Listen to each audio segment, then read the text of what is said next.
Russell Brand has never been shy about ruffling feathers, and his latest deep dive into UK politics is no exception.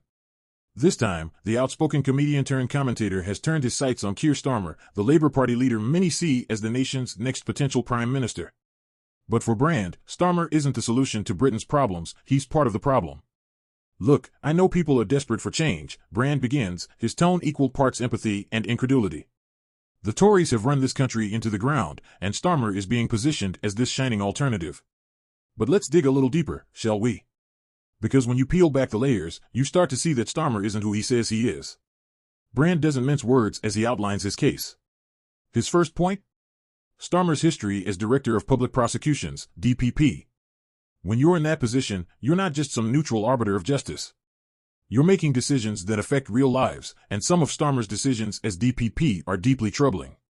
Whether it's his handling of high-profile cases or the way certain whistleblowers were treated under his watch, there's a pattern. And that pattern isn't exactly screaming man of the people. Brand's critique doesn't stop at Starmer's professional past. He delves into the Labour leader's financial backers and political alliances. If you think Starmer is some rogue revolutionary ready to take on the establishment, think again. Follow the money. Look at who funds him. Look at the corporate interests that quietly pull the strings. This isn't speculation, it's there if you care to look.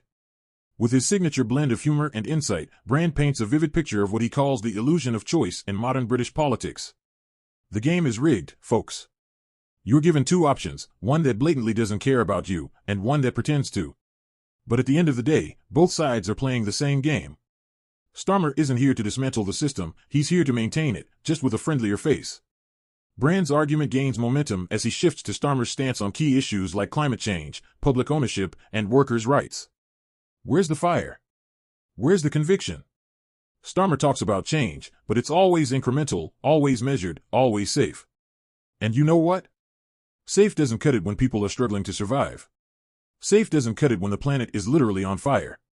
He also takes aim at Starmer's reluctance to engage with grassroots movements. True leadership isn't about sitting in boardrooms and making calculated decisions based on polling data.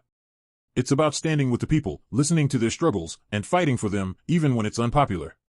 But Starmer?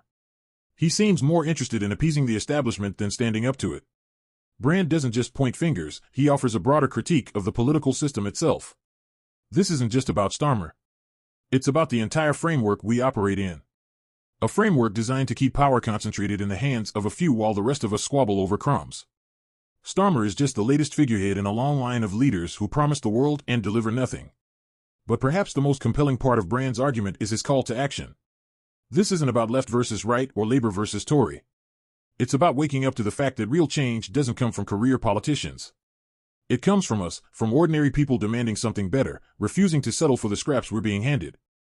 As the video draws to a close, Brand leans into the camera, his tone both urgent and hopeful. You don't have to agree with me.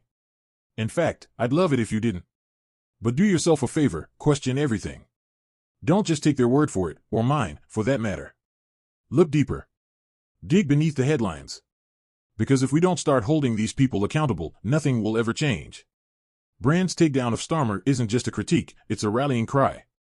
Whether you agree with him or not, one thing is certain, he sparked a conversation Britain can't afford to ignore.